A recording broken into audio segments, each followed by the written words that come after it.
Now, one of the things that students find difficult with algebra is that algebra has its own vocabulary.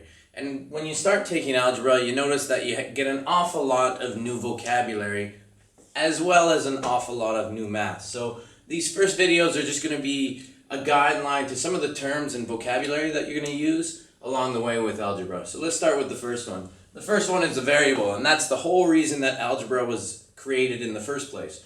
And a variable is just a letter, like X or A maybe, that we use to define an unknown, or a pronumeral we call it. So we're looking for some kind of unknown quantity.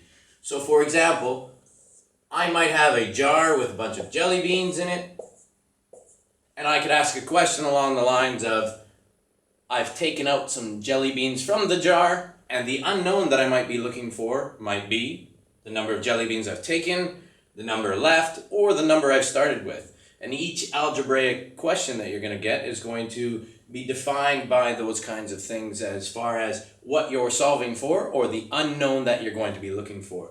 So that's what a variable is.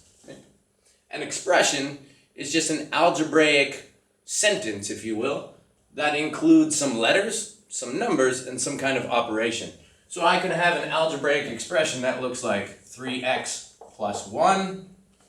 Notice I've got a number and a number, I've got a letter, and I've got some kind of operation here inside of that sentence. I could also have something along the lines of 5 over a times 16 divided by t plus y, and I could have an expression that looks like this that gets much more confusing and has a number of different numbers, letters, and operations in it.